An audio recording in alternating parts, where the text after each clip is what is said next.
It's nice to see so many faces on a Sunday morning. So my name is Deborah Berebichez. I'm a physicist, and you can follow me on Twitter at Debbie Bere. And today, as Jamie said, I'm going to go out of my comfort zone and talk a little bit more about personally how it feels to be a non-stop skeptic in a believer's world.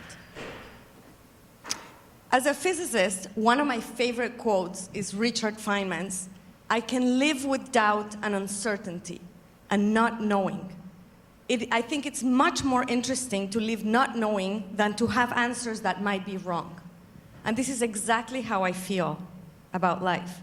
In fact, I think I studied physics because it was the only discipline that would allow me to ask questions ad infinitum, because its very essence is the art of asking questions through what we call experiments and obtain ever-increasing approximations of reality.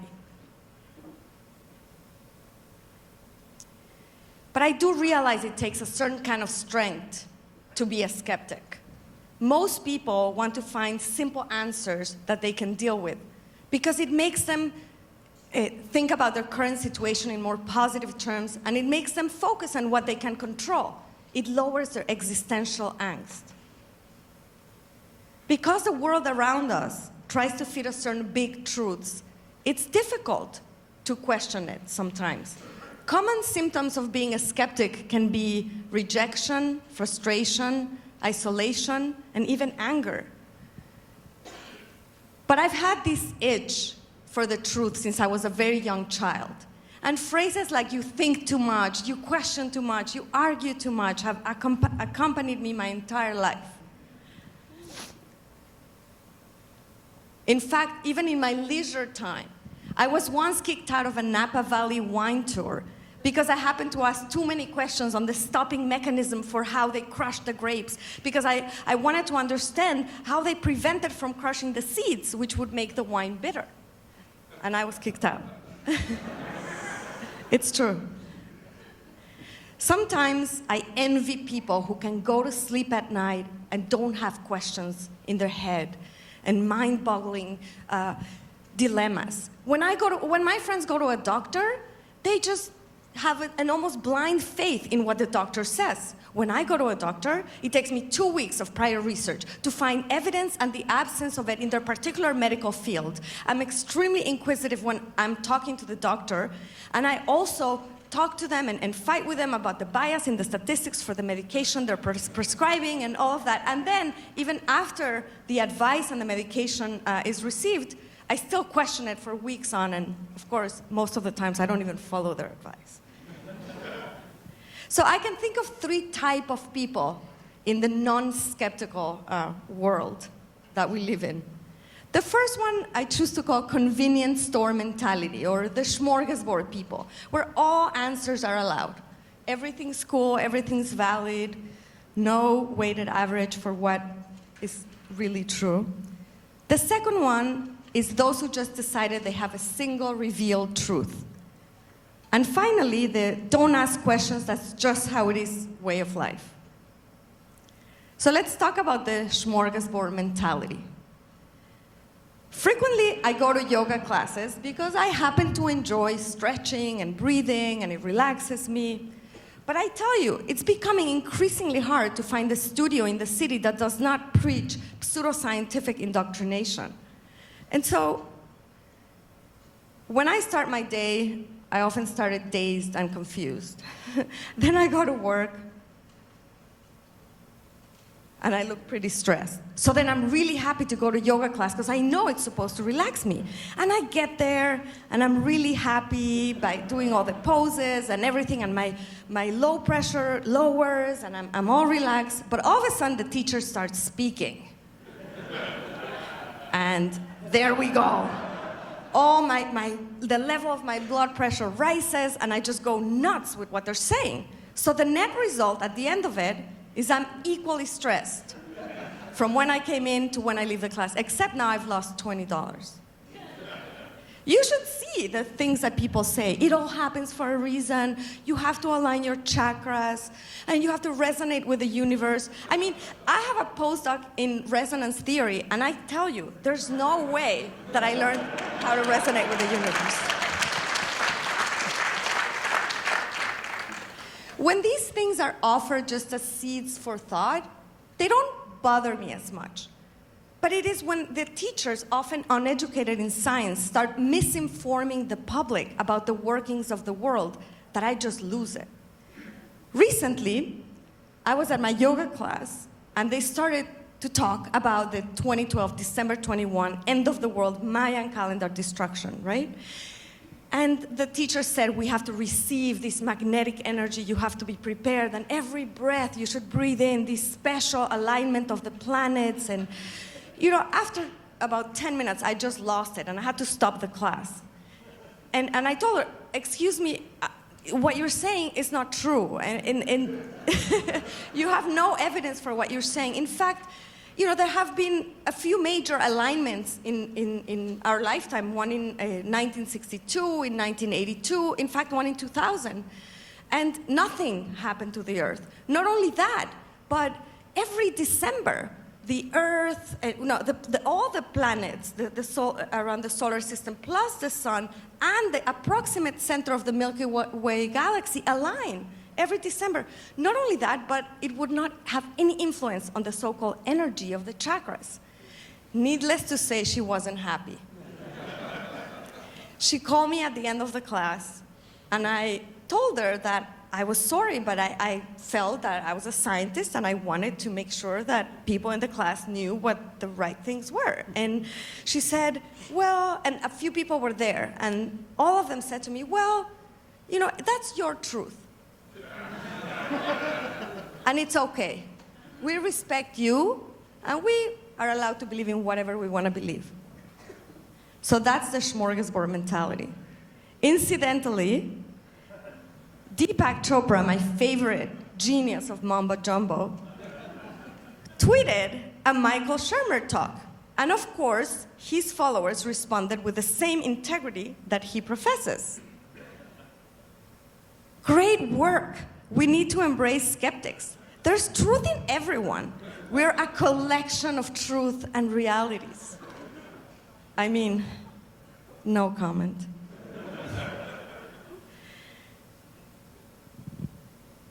Then there are the people who feel that they have a single revealed truth. They can call it God, the universe, energy.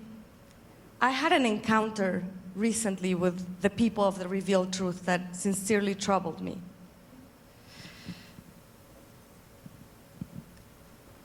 I had a personal tragedy recently, and I lost my beloved father unexpectedly a few months ago. And I grew up in Mexico City in a Jewish background. And so I flew home, and we sat in what is called Shiva, which is a week mourning process. And you know, I tend to appreciate a lot of the traditions of Judaism because I think they're smart. People come to visit you, you sit in like a lower stool so that people recognize who the mourners are. People cook meals for you. They come and tell you stories of the deceased. So it has its positive aspects. However, it was probably the most anxiety-filled week I've had in a very long time. Not only because of the terrible loss, but because my entire house was filled with all these renowned rabbis that kept telling me and my sisters stories of the stages of the soul and gave us instructions on how to pray exactly so that my father's soul would reach heaven. And, you know, they even gave me a reading list, which included this famous book on life after death, which, frankly, it's quite funny because if they had the truth about what happens in the afterlife, why would they have to revise it?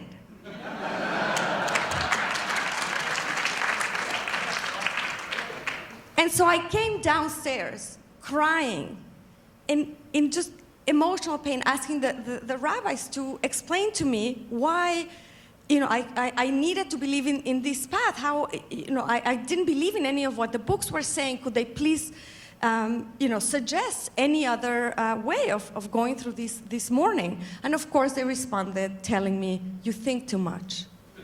Your physics education probably made you unable to pray and feel things. So that was tragic. There goes one line of support. I didn't even have it in my own home. Then I called a life coach that I had been talking to in New York a few months before. And I told her what I was going through and all that. And she asked me to please open my heart to the magic and the signs of the afterlife. And this is a very renowned and expensive life coach, by the way. And when I told her that I didn't believe in that stuff and to please stop and can we just focus on how to get my life back together and so on, she just said, well, let me tell you, you're a scientist, right? Yes. So I have a doctor who's one of my clients, and his son, unfortunately, died in a drowning accident. And since then, this older gentleman has been having episodes where he's lying in bed at home and his TV set will spontaneously turn on with running stories of somebody that just drowned.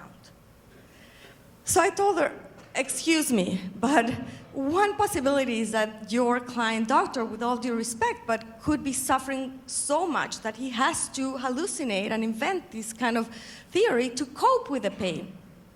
She said, I cannot work with somebody who doesn't believe in the magic and the spirit of the world. And she fired me.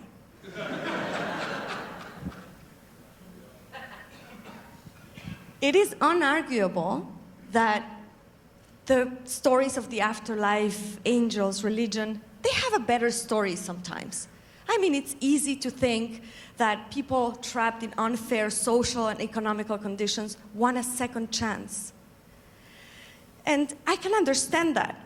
But during that week, the only thing that gave me a little bit of comfort was one of the phone calls I had with Michael Shermer, who very graciously lent his ear to a person in big distress.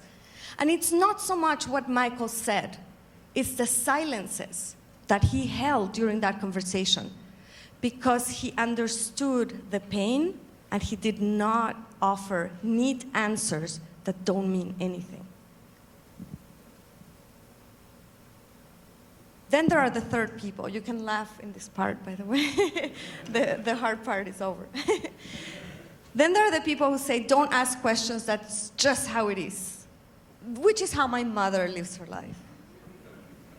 So in Mexico, we haven't gone through the re-education of antibiotics. They're still overprescribed, and people, by the way, they're sold over the counter, all sorts of them. And so my mother, for example, every time that she has a little bit of a symptom of any disease, mostly colds, she'll just go and take a whole round of antibiotics. And this can be on a monthly basis.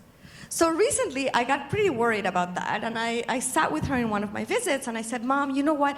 When you have a cold, it's not always, it's either viral or it can be a bacterial infection. If it's a bacterial infection, then of course an antibiotic would help kill the bacteria in your body. However, if it is a viral infection, antibiotics do nothing. Not only that, but you're harming yourself because by taking so many antibiotics, you're making it unlikely that your body and your immune response will be adequate when a real bad disease comes to you. And she looked at me and she said, why do you have to make everything so complicated? And I told her, I was worried, and please, just consult a physician, a good one, and try to not take as many antibiotics. And at the end of it, she just looked at her purse, took out a bag of antibiotics, and said, do you want to take some back to the US with you? I know you don't get them over the counter there. I couldn't believe it. So needless to say, all these three type of mentalities drive me bananas. And you may ask why. A lot of people tell me, choose your battles. Why do you care so much? Because I literally don't sleep at night thinking about all these things. And I tell them, I care too much about the world to just let it go. I mean, for example, I care about the children and people that got influenced by the theories of these films, like What the Bleep and The Secret and the books, because these kids that have a disease, let's say cancer, are told that by visualizing themselves cancer-free, they may get rid of the disease. So not only do they have to suffer through the horrors of having cancer, but they also have to feel bad because they can't pray well enough, and they're probably not visualizing well enough because otherwise they would be cancer-free. I care about girls growing up in households where they're not allowed to think for themselves. And ultimately, I care about women and children in Pakistan, for example, who are receiving acid burn attacks because they're getting an education. Our mind is a treasure. It's a powerful thing, and if we don't use it, it goes away. Sometimes I do succeed, very few times. But recently, I had a girlfriend who says she doesn't use a microwave oven because she's scared that it puts cancer in foods. There are actually tons of websites that discuss, that the Russians created them, to kill the Americans. And I was looking at it this morning. And so, she said, I don't because something about the microwaves. And then also you see that mesh, she tells me, in the window of the microwave.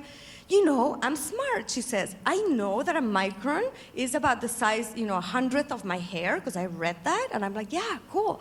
She says, which means that all the microwaves can come out of those tiny holes.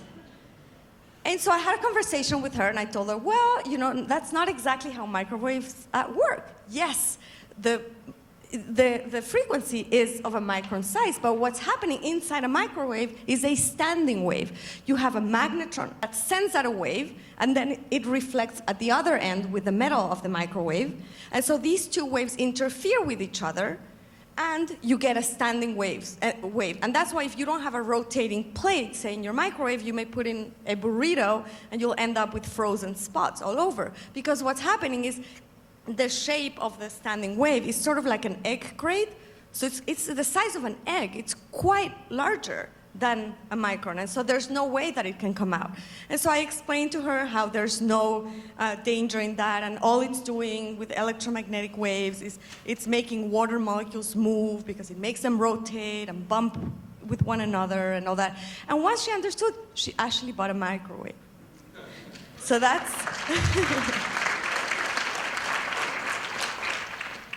And it is nice to do it one-on-one. But I think that we, the community and as skeptics, we have a responsibility to do it in as large a scale as possible. So I've been running a number of initiatives to encourage and inspire, especially young women, to learn about science in a fun and entertaining way. As Jamie said, I've been doing some TV work where we explain the science behind seemingly impossible feats, such as a man jumping off of 30 feet into a shallow pool of water, and how a completely blind man who became my friend, Juan Ruiz, actually uses echolocation, which is making sounds with your hand like this, like very high frequency, high pitched sounds that bounce off the walls, and just like bats and dolphins, he's able to map his surroundings and see the world. And so when I tell people that you can see the world through sound, I want them to see that wearing, and this is a concept I came up with recently, wearing the physics glasses, just like the Google glasses, but in this case, what you're doing is you're having sort of an X-ray vision into the world and seeing patterns in it. So we're all familiar with laser pointers, but very few people are familiar with sound pointers. And I actually brought a holosonic speaker that points sound to the audience. So if I pointed directly at you, only you will listen to the music. But if I turn it slightly away, immediately after you will not hear anything, and only the person that it's being pointed at will hear the music. And so I tell them it's the parallel that sound waves and light waves are different, but they're waves. They're the same kind of thing. Therefore, if we can do one, we can do the other. And so that's how my friend Juan can actually see the world. So we do that, and we also do other large-scale things. One of the initiatives that I'm helping run is called Technovation Challenge. And it's part of a larger program called Iridescent Learning, where we take parents and kids from underserved backgrounds in New York and San Francisco. And we realized that you can only affect a child or a young person if you also convince the parents that science is important. Because otherwise, they come home and they want to do the homework or investigate something, but if they don't have the support of the parents, then they may not really go into that as much. So Technovation is an amazing program. It's about 4 months now, and what we do is we take high school girls, normally 16 years old, from all kinds of backgrounds. They're incredible girls, and we teach them during these 4 months how to program science-based mobile applications. So we teach them 3 things through mentors. We teach them a little bit of science and how to code these science-based apps. We also teach them how to create a business model around that. And thirdly, we teach them how to pitch their business plan in front of an audience of venture capitalists and technologists. So it's really great because why did we choose technology? Because it's scalable. It sends the message of curiosity and testing so they can be their own skeptic because they test and they get something back and they test again. So they have, it inherently enhances their curiosity about the world. After that, there's a contest. And we have incredible VCs that come from the top companies, and they judge the girls. Each team gives a 5-minute presentation, and whoever wins gets their app developed by Google professionally. And now that we're partnering with Google, it's great because the apps go to the market, and the money is going to a scholarship fund for the girls. So I'm working hard to take this program around the world. I did it once in Israel, and I did it once in Mexico. And basically, my point is that being a skeptic is not about giving facts. It's a completely different mode of learning. It's about asking people to suspend their beliefs for a moment and to enjoy the pleasure of finding things out, which is what Feynman said, the process of discovery. So these are some of the girls that we've had at Technovation. Then we had pitch night, which is when the girls present, and we've had apps that they've created. They're all about some sciencey theme, like a school created a dissecting a frog because their school had no money to actually purchase animals and keep them and maintaining the whole lab. So they can now use their app and dissect the frog, and it's like that game that we used to play when we were kids, a doctor, and it tells you all the parts inside the body and all that. They have another one to check for toxic content in air, for pollution. They had chemical games, asteroid games, and all that, learning the table of elements. So it's really great. And this is what one girl said. She said, "The skills I learned through Technovation went far beyond what I learned on the average school day. The people I have met were living proof that it was possible for women to have a successful career in science and technology. The message Technovation is trying to send is if you work hard, you can do anything. Now I know I can do anything too. And this is what I live for. I can't say that I'm successful most of the time. In fact, perhaps less than I would want to. But we all have to fight the good fight.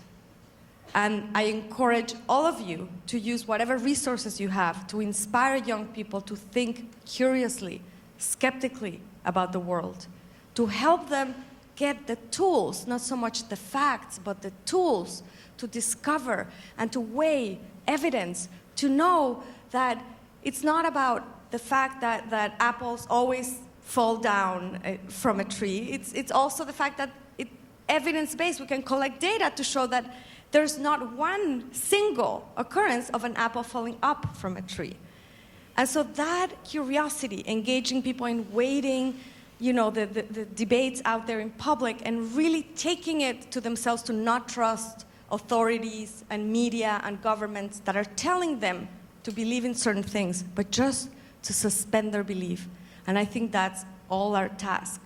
And I hope that you'll join me in creating that atmosphere for young generations around the world.